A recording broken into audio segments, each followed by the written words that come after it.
Você perguntou quantas casas a gente morou junto. Nós juntos, 6. Eu, na minha vida, já morei em quase 30 casas. Porque, olha, e ó, um detalhe. Eu comecei essa jornada de mudar muito com 10 anos de idade. Meus pais separaram, fui morar com a minha mãe no Rio de Janeiro, e a minha mãe entrava e saía de uma casa igual troca de roupa. Minha mãe é uma ótima pessoa, mas ela tinha um total descontrole com a parte financeira. Os meus pais, quando separaram, o meu pai era um cara que não ligava pra dinheiro. E a minha mãe era uma pessoa que tinha descontrole com o dinheiro. Ele era desligado, ele não consumia muito. Ele só era desligado. E ela era descontrolada. Na época, quando eles separaram, meu pai ficou com dívidas que compravam um imóvel. E aí ele ficou com essa dívida, minha mãe foi sem a dívida e fez um monte de dívidas novas, e meu avô sempre tapando buraco. Não, pra vocês entenderem. E eu vendo aquilo, eu falei, eu não quero que isso aconteça comigo, pô. Eu não tinha dinheiro. O nível de descontrole é assim, em 94 a mãe do Bruno tinha um celular. Minha mãe e meu pai tinham um celular. Era eles e o Abílio Diniz no Brasil.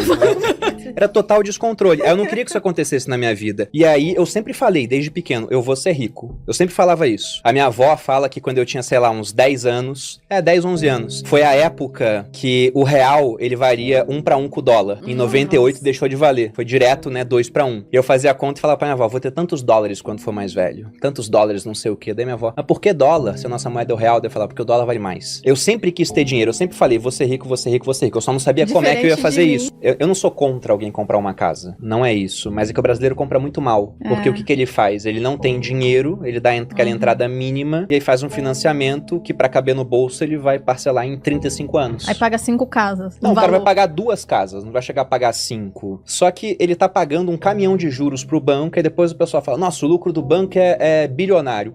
Pô, porque o banco pega o teu dinheiro da poupança, te dá um pouquinho de juro e quando empresta no financiamento é por uma taxa mais alta, ou no empréstimo pessoal por uma taxa mais alta ainda, ou cheque especial uma taxa mais alta ainda, tem uma máquina de gerar dinheiro. E quem alimenta isso é o brasileiro, porque ele tá sendo educado pra fazer dívida. Ter um financiamento no Brasil é o comum, mas eu não diria que é o normal, não com uma taxa de juros tão alta quanto a gente tem. Seria muito melhor no começo da vida, aquele casal que acabou de casar, morar de aluguel, investir. Até porque eles estão numa cidade, daqui a 2 anos estão em outra, depois de 3 estão em outra, eles vão investindo, vão construindo o patrimônio e aí um dia eles compram a casa dele, se quiserem, porque às vezes eles podem aprender a investir tão bem que não precisa. Deixa o dinheiro lá rendendo mais. Igual essa nossa amiga. Aqui no Brasil, o pessoal tem muito essa mentalidade de comprar imóvel, e isso é uma herança de uma época hiperinflacionária. Então a minha avó, por exemplo, ela falou, desde que eu sou pequenininho, ó, investimento é comprar tijolo, é comprar imóvel, quem compra terra não erra, porque de 54 a 94 foi o ano que começou o Plano Real, a gente teve 40 anos seguidos de inflação de no mínimo 2 dígitos, às vezes 3, às vezes 4 dígitos. E o imóvel, ele tem uma correção pela inflação. Então as coisas vão ficando mais caras, ele vai ficando mais caro também. Muito do que a gente chama de valorização imobiliária é só a inflação, que tá fazendo o preço de tudo subir no final das contas. O que estamos vivendo hoje, né? Isso, uma inflação de 2 dígitos é acumulada em 12% nos últimos 12 meses. Então o imóvel acaba sendo uma proteção para isso. Mas agora a dúvida, compra ou não compra imóvel, depende muito de quanto patrimônio a pessoa tem e da fase da vida que ele está. Lá atrás, vários amigos meus fizeram financiamento. Os caras estão pagando até hoje. Se eu tivesse feito financiamento quando a gente começou a morar junto, eu teria comprado um apartamento no Rio de Janeiro, que é um local que eu não quero mais morar.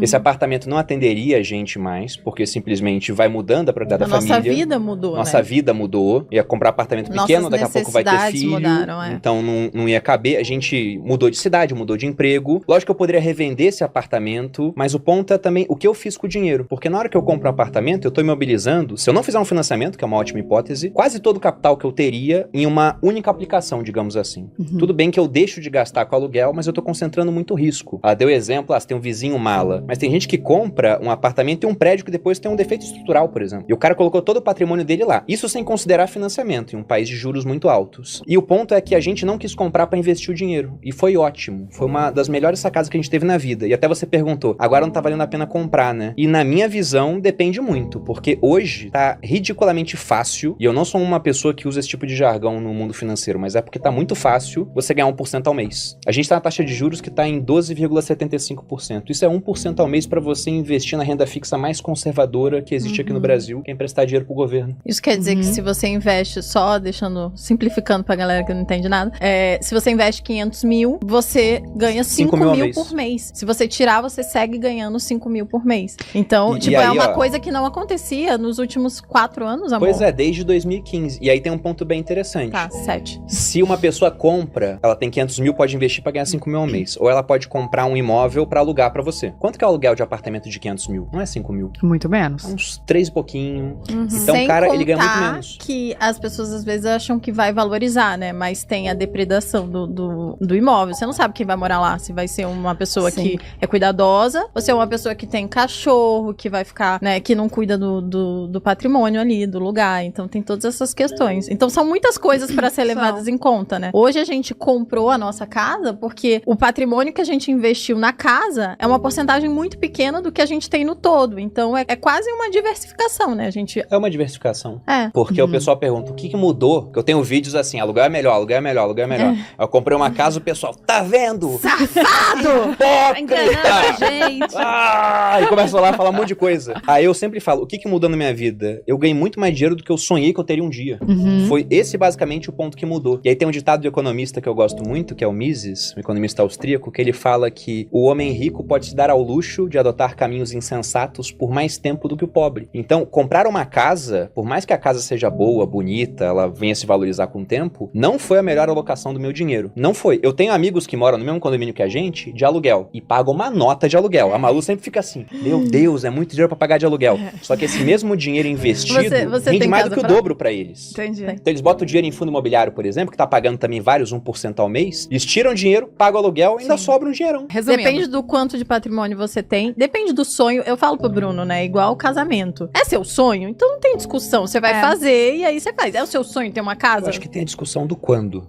Do quando, talvez. Pra não virar pesadelo. O pessoal até pergunta, dá trabalho gerir, né, administrar muito dinheiro? Eu adoro essa frase. Não, trabalho é pra administrar pouco. Óbvio. Quando é muito mais tranquilo, pô. Administrar escassez que é complicado. Então lá atrás, quando a Malu não trabalhava, dava mais trabalho, porque a gente tinha poucos recursos pros dois e ainda queria investir 30% do que ganhava. Então a gente era muito mão de vaca. A gente era muito mão de vaca. Eu ia no salão, eu fazia a nossa própria comida, eu não tinha empregada dentro de casa, eu lavava o banheiro, eu lavava a salada, preparava a comida, eu gravava meus vídeos, eu fazia minha edição, eu fazia tudo, né? A gente fazia tudo, eu preparava, eu lavava a nossa roupa, passava a roupa. Então era tudo internalizado, né? A gente não delegava nada. Tem até um ponto interessante, né? Nessa época, já no final, assim, da minha carreira como militar, eu ganhava uns 10 mil. E a gente investia 3, sobrava 7, pagava as contas, não sei o que, e depois dividia uma parte pra consumo. A Malu podia consumir R$1.500. Ela nunca gastou os R$1.500, todos. Ela sempre gastava menos. Só que, se eu for pegar 1.500 de 10 mil, é 15% da renda que ela podia gastar. Então hoje ela fala, hoje eu era muito mão de vaca, hoje eu não sou. Hoje ela gasta muito menos de 15% da renda que ela faz. Gasta quase nada. Mesmo que ela compre as coisas caras, porque a gente aumentou exponencialmente a renda no final das contas.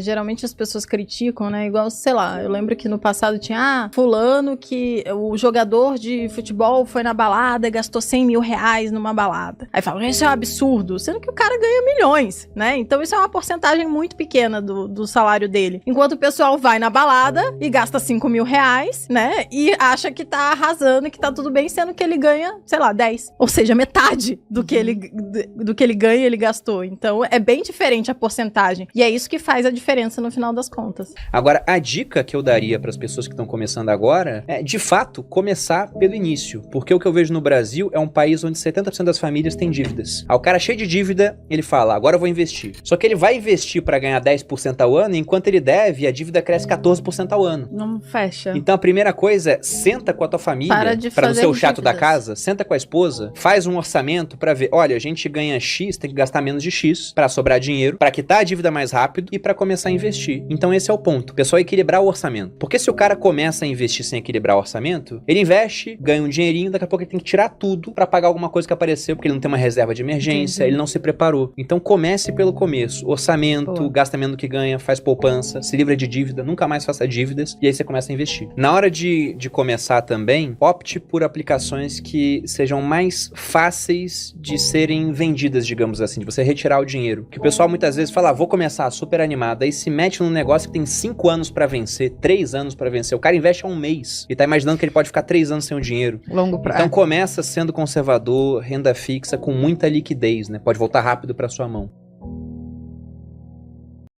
Como você pode transformar o seu tempo na internet em dinheiro no bolso todos os dias? Clique no link que está na descrição ou no primeiro comentário e descubra antes que esta oportunidade saia do ar.